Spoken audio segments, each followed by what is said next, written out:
ನಮಸ್ತೆ ಕನ್ನಡಿಗರೇ, ನಾನು ನಿಮ್ಮ ಮೈಸೂರು ಲೋಕೇಶ್. ನಾನಿವತ್ತು ಒಂದು ಬೇರೆ ಜಾಗಕ್ಕೆ ಕರ್ಕೊಂಬಂದಿದ್ದೀನಿ. ಅದು ಹೊಸ ಪ್ರಪಂಚನೇ ಅಂತ ಹೇಳ್ಬೋದು. ಒಳಗಡೆ ಹೋದರೆ ಬನ್ನಿ ನೋಡ್ಕೊಂಬರೋಣ. ಇದು ಮೈಸೂರು ಹೃದಯ ಭಾಗದಲ್ಲಿರೋ ರೇಸ್ ಕೋರ್ಸು. ಒಳಗಡೆ ಜನಗಳು ಏನು ಮಾಡ್ತಾರೆ, ಹೇಗಿರ್ತಾರೆ, ಹಾಗೆ ಒಂದು ರೌಂಡ್ ನೋಡ್ಕೊಂಬರೋಣ. ಇನ್ನೂ ಸ್ಟಾರ್ಟ್ ಆಗಿಲ್ಲ ರೇಸು. ಈಗ ಜನಗಳು ಬರ್ತಾ ಇದ್ದಾರೆ. ಜಸ್ಟ್ ಹಾಗೆ ನೋಡಿ.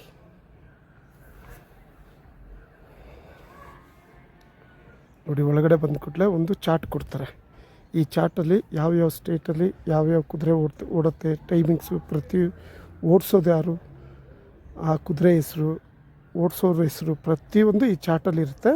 ಇದನ್ನು ತಗೊಂಡು ಪೂರ್ತಿ ಜನಗಳು ತಗೊಂಡು ಪೂರ್ತಿ ನೋಡ್ತಾರಲ್ಲಿ ಏನೇನಿದೆ, ಯಾವ ಟೈಮಿಂಗ್ಸ್ ಇದೆ, ಯಾರು ಓಡಿಸ್ತಾ ಇದ್ದಾರೆ ಅನ್ನೋದು ಕೂತ್ಕೊಂಡು.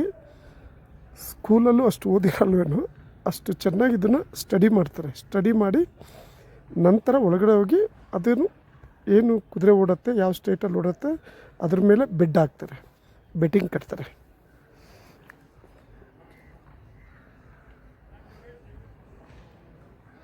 ಇಲ್ಲಿ ಒಳಗಡೆ ಬಂದುಬಿಟ್ರೆ ಯಾವ ಪ್ರಪಂಚನೂ ಬೇಡ ಅವರಿಗೆ. ಅವ್ರದ್ದೇ ಆದಂಥ ಪ್ರಪಂಚ ಇದು. ರೇಸ್ ಕೋರ್ಸ್ ಒಳಗಡೆ ಬಂದರೆ ಅದರೊಳಗಡೆ ಮಗ್ನರಾಗಿರ್ತಾರೆ ಎಲ್ಲರೂ. ನೋಡಿ, ಇನ್ನೂ ಸ್ಟಾರ್ಟ್ ಆಗಿಲ್ಲ, ಖಾಲಿದೆ. ಈಗೀಗ ಸ್ವಲ್ಪ ಜನ ಬರ್ತಾಯಿದ್ದಾರೆ ನೋಡಿ. ಒಂದು ಕಡೆ ಕೂತ್ಕೊಂಡು ಆ ಪೇಪರು ಹಿಡಿದು ಎಲ್ಲ ಸ್ಟಡಿ ಮಾಡ್ತಾಯಿದ್ದಾರೆ. ಒಳಗಡೆ ಹೋಗಿ ಹೇಗೆ ಆಡೋದು, ಯಾವುದ್ರ ಮೇಲೆ ಆಡೋದು ಅನ್ನೋದೇ ಮೈಂಡಲ್ಲಿ ಓಡ್ತಾ ಇರುತ್ತೆ. ಬೇರೆ ಏನು ಗಮನ ಇರಲ್ಲ ಅವ್ರಿಗೆ. ಈಗ ಜಸ್ಟ್ ಓಪನ್ ಆಗ್ತಾಯಿದೆ.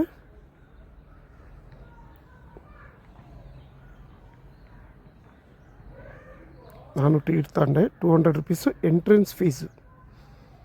ಇದರಲ್ಲಿ 200 ರುಪೀಸು, ಒಳಗಡೆ ಹೋಗೋಕ್ಕೆ 200 ರುಪೀಸ್. ಇದು ಏನಿದೆ, ಇದು ಪ್ರೈವೇಟ್ ಬೂತ್. ಇದು ನೀವು ರೇಸ್ ಕೋರ್ಸ್ ಮೇಯ್ನು ಬೂತ್ಗಳಲ್ಲಿ ತಗೊಂಡ್ರೆ ದುಡ್ಡು ಇಷ್ಟು ಲಿಮಿಟ್ ಅಂತ ಇರುತ್ತೆ. ಇದು ಪ್ರೈವೇಟ್ ಬೂತು. ಇಲ್ಲಿ ತಗೊಂಡ್ರೆ ದುಡ್ಡು ಜಾಸ್ತಿ ಕೊಡ್ತಾರೆ. ಅಲ್ಲಿ ಒಂದು 100 ರೂಪಾಯಿ ಬರುತ್ತೆ ಅಂದರೆ ಇಲ್ಲಿ 150 ಆ ಥರ ಕೊಡ್ತಾರೆ. ಇಲ್ಲೂ ಟಿಕೆಟ್ ಖರೀದಿಸ್ಬೋದು. ಆಮೇಲೆ ಒಳಗಡೆ ಹೋಟ್ಲಿದೆ, ನಾನ್ ವೆಜ್ಜು ಏನು ಬೇಕಾದ್ರೂ ಸಿಗುತ್ತೆ. ಒಳಗಡೆ ಹೋಟ್ಲಿದೆ, ಅಲ್ಲೇ ರೇಸು ಆಡ್ಬೋದು, ಊಟನೂ ಮಾಡ್ಬೋದು. ಒಳಗಡೆ ಕಾಲಿಟ್ಟರೆ ಪ್ರತಿಯೊಂದು ಸಿಗುತ್ತೆ. ಇಂಥದ್ದು ಸಿಗಲ್ಲ ಅನ್ನೋಂಗಿಲ್ಲ, ಪೂರ್ತಿ ಸಿಗುತ್ತೆ. ಆಮೇಲೆ ಡ್ರಿಂಕ್ಸ್ ಎಲ್ಲ ಅಲ್ಲೋ ಇಲ್ಲ ನೋಡಿ. ಇನ್ನೂ ಸ್ಟಾರ್ಟ್ ಆಗಿಲ್ಲ, ಖಾಲಿ ಇದೆ.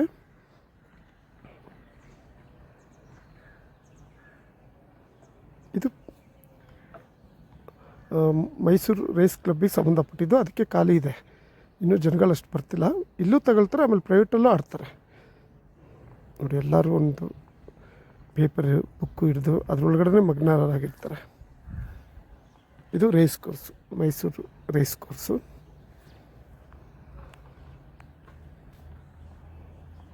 ನಮ್ಮಣ್ಣ ಅಂಬರೀಷ್ ಅಣ್ಣವ್ರಿಗೆ ರೇಸ್ ಅಂದರೆ ತುಂಬ ಇಷ್ಟ.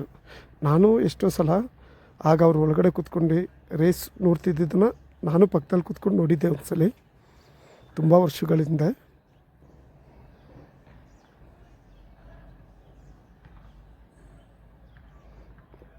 ಚಾಮುಂಡಿ ಬೆಟ್ಟ ಏನಿದೆ ಅದ್ರ ಪಕ್ಕದಲ್ಲೇ ಕೆಳಗಡೆ ಇರೋವಂಥದ್ದು. ಬೆಟ್ಟದಿಂದ ತುಂಬ ಚೆನ್ನಾಗಿ ಕಾಣುತ್ತೆ. ಇಲ್ಲೇ ಕುದುರೆ ಓಡೋದು. ಇವತ್ತು ಮೈಸೂರು ರೇಸ್ ಇಲ್ಲ, ಬೇರೆ ಸ್ಟೇಟ್ದು ನಡೀತಿದೆ. ಅದನ್ನು ಟಿ ವಿಲಿ ನೋಡ್ಕೊಂಡು ಬೆಡ್ಸ್ ಕಟ್ತಾರೆ ನೋಡಿ. ಯಜಮಾನ್ರು ಯಾವುದನ್ನು ಆಡಬೇಕು, ಏನು ಮಾಡಬೇಕಂತ ಮಾರ್ಕ್ ಹಾಕ್ಕೊಳ್ತಿದ್ದಾರೆ ಪೇಪರಲ್ಲಿ. ಅರ್ಧ ಗಂಟೆಗೆ ಒಂದು ಮ್ಯಾಚ್ ಇರುತ್ತೆ, ಇಲ್ಲಿ ರೇಸ್ ಇರುತ್ತೆ. ಎಲ್ಲೋ 10ರಲ್ಲಿ ಒಬ್ರಿಗೆ ಬರುತ್ತೆ ಅಂದರೆ 100ರಲ್ಲಿ ಒಂದು 10 ಜನಕ್ಕೆ ಬಂದರೆ 90 ಜನ ದುಡ್ಡು ಕಳ್ಕೊಳ್ತಾರೆ. ಏನು 90 ಜನ ಕಳ್ಕೊಂಡಿರ್ತಾರೆ ಅದೇ 10 ಜನಕ್ಕೆ ಕೊಟ್ಟು ಕಳಿಸ್ತಾರೆ. ಅವರು ಏನು ಬಂದಿರುತ್ತೆ ಅದೇ ಸ್ವಲ್ಪ ಹಣ ಕೊಟ್ಟು ಕಳಿಸ್ತಾರೆ. 90 ಜನದ ಹಣ ಓದಂಗೆ ಅದು ನೋಡಿ. ಕೂತ್ಕೊಂಡು ಈ ಥರ ಅವ್ರದ್ದೇ ಪ್ರಪಂಚದಲ್ಲಿ ಇರ್ತಾರೆ ಅವರು. ಅಕ್ಕಪಕ್ಕ ಅವರು ಇವರು ಜಾಸ್ತಿ ಗಮನಿಸೋದು ಇಲ್ಲ.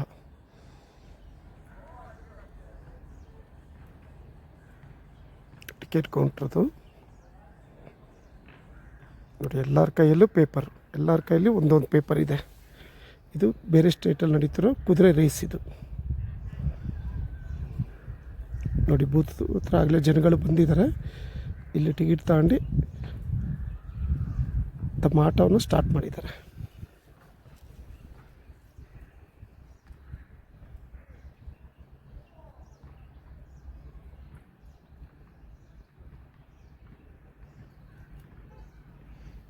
ರೇಸ್ ಕೋರ್ಸರು ಈ ಥರ ಬೂತ್ ನಡೆಸೋರೆಲ್ಲ ಒಳ್ಳೆ ದುಡ್ಡು ಮಾಡ್ತಾರೆ. ಆದರೆ ಜನಗಳು ಇಲ್ಲಿ ಆಡಿ ಆಡಿ ಎಷ್ಟೋ ಜನ ಖಾಲಿ ಕಾಯಿಲಾಗಿದ್ದಾರೆ. ನಾನು ಕಂಡಂಗೆ ಎಷ್ಟೋ ಜನ ಪರಿಚಯ ಇರೋಂಥವ್ರೆ ಲಕ್ಷಾಂತರ ರೂಪಾಯಿ ಕಳೆದುಬಿಟ್ಟು ಈಗ ಆಟೋ ಓಡಿಸ್ತಾ ಇದ್ದಾರೆ, ಸ್ವಂತ ಮನೆ ಮಾರಿದ್ದಾರೆ, ತುಂಬ ಕಷ್ಟಪಟ್ಟಿದ್ದಾರೆ, ತುಂಬ ಕಷ್ಟಪಡ್ತಾ ಇದ್ದಾರೆ. ಇದರಲ್ಲಿ ದುಡ್ಡು ಕಳೆದುಬಿಟ್ಟು ತುಂಬ ಕಷ್ಟಪಡ್ತವ್ರೆ. ನೋಡಿ ಯಜಮಾನ್ರು ಬಾಟ್ಲಲ್ಲಿ ಎಣ್ಣೆ ಹಾಕೊಂಡು ಬಂದು ಹೊಡಿತಾವ್ರೆ. ಟಿ ವಿಲಿ ಏನು ಬರುತ್ತೆ ನೋಡ್ಬಿಟ್ಟು ಎಲ್ಲರೂ ಏನು ಬೆಡ್ ಕಟ್ಟಿದ್ದಾರೆ ಅದನ್ನು ಗಮನಿಸ್ತಾ ಇದ್ದಾರೆ. ಬೇರೆ ಸ್ಟೇಟಲ್ಲಿ ಓಡ್ತಾ ಇರೋದು ಕುದುರೆ. ಒಳಗಡೆ ಬಂದರೆ ಯಾರು ಪರಿಚಯಸ್ಥರೇ ಎಲ್ಲ ಇಲ್ಲಿ. ಅವ್ರದ್ದಾಯಿತು, ಅವ್ರ ಪೇಪರ್ ಆಯಿತು, ಬುಕ್ ಆಯಿತು, ಅದು ಬಿಟ್ಟು ಬೇರೆ ಯಾವ್ದು ಕಡೆ ಗಮನ ಕೊಡೋಲ್ಲ. ಯಾಕಂದರೆ ಡೈರೆಕ್ಟಾಗಿ ಇಲ್ಲಿ ಅವ್ರದ್ದು ಫೇಸ್ದೆಲ್ಲ ವೀಡಿಯೋ ಮಾಡೋಂಗಿಲ್ಲ. ನೀಟಾಗಿ ಕಷ್ಟಪಟ್ಟು ಸ್ವಲ್ಪ ಇಟ್ಕೊಂಡು ವೀಡಿಯೋ ಮಾಡಿದ್ದೀನಿ. ಸ್ಮೋಕಿಂಗ್ ಝೋನ್ ಅಂತ ಇಲ್ಲಿ ಬಂದರೆ tea, coffee, snacks A to Z ಸಿಗುತ್ತೆ. ಅದೊಂದು ಮೂಲೆಯಲ್ಲಿದೆ.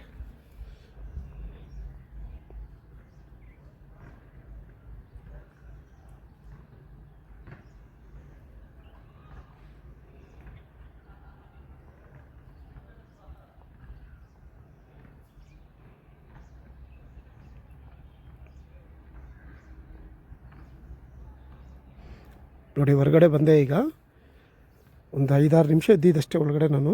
ನೋಡಿ ಈಗ ಎಲ್ಲ ಫಿಲಪ್ ಆಗಿಬಿಟ್ಟಿದೆ. ರೇಸ್ ಸ್ಟಾರ್ಟ್ ಆಗಿದ್ದಕ್ಕೆ ಆ ಆವರಣ ಖಾಲಿ ಏನಿತ್ತು ಎಲ್ಲದು ಫುಲ್ ಫಿಲಪ್ ಆಗಿಬಿಟ್ಟಿದೆ. ಎಷ್ಟೊಂದು ಗಾಡಿಗಳು ನೋಡಿ, ಸಾವಿರಾರು ಜನ ಬಂದು ಆಡ್ತಾರೆ. ಕೆಲವರಿಗೆ ಅದೃಷ್ಟ ಹೊಡ್ಕೊಳ್ತಾರೆ, ಮುಕ್ಕಾಲು ಭಾಗ ಖಾಲಿ ಮಾಡ್ಕೊಂಡು ಮನೆಗೆ ಹೋಗ್ತಾರೆ. ಎಷ್ಟೋ ಜನ ನಾನು ನೋಡ್ದಂಗೆ ಕೆಲಸನೇ ಮಾಡಲ್ಲ, ಬೆಳಿಗ್ಗೆಯಿಂದ ರಾತ್ರಿವರೆಗೂ ಇದೆ. ಸ್ಟಡಿ ಮಾಡೋದು, ರೇಸ್ ಕೋರ್ಸನ್ನು ಓಪನ್ ಆದಮೇಲೆ ಆಡೋದು, ಬರೋದು, ಅದೇ ಸುಮಾರು ಜನ ಮಾಡ್ತಾರೆ. ಸಣ್ಣವ್ರಂತಲ್ಲ, ದೊಡ್ಡ ದೊಡ್ಡ ವ್ಯಕ್ತಿಗಳು ಅವ್ರ ತಕ್ಕನಾಗೆ ಇಲ್ಲಿ ರೇಸ್ ಆಡ್ತಾರೆ. ಕೆಲವ್ರು ನಡ್ಕೊಂಬರ್ತಾರೆ, ಆಟೋದಲ್ಲಿ ಬರ್ತಾರೆ, 2 ವೀಲರ್ ಬರ್ತಾರೆ, ದೊಡ್ಡ ಕಾರಲ್ಲಿ ಬರ್ತಾರೆ. ನೋಡಿ ಇಷ್ಟು ತುಂಬಿದೆ. ಅಲ್ಲಿ ಹೋಗ್ತಿದ್ದಾರಲ್ಲ ಅವರು ನಂಗೆ ಪರಿಚಯಸ್ಥರು. ಒಂದು ಕಾಲದಲ್ಲಿ ಸಖತ್ತು ದುಡ್ಡಿತ್ತು, ತುಂಬ ಚೆನ್ನಾಗಿದ್ದವರು. ಆಗಲೂ ಆಡ್ತಿದ್ರು. ಆಡಿ ಆಡಿ ಆಡಿ ಈಗ ತುಂಬ ಕಷ್ಟದಲ್ಲಿದ್ದಾರೆ. ಅದಕ್ಕೆ ಅವ್ರ ಮುಖ ತೋರ್ಸೋಕ್ಕೋಗಿಲ್ಲ. ಓಕೆ ಸ್ನೇಹಿತರೆ, ಬಾಯ್. ಏನೋ ಒಂದು ಮಾಡಬೇಕಿತ್ತು, ನಿಮಗೋಸ್ಕರ ಮಾಡಿದ್ದೀನಿ ನೋಡಿ.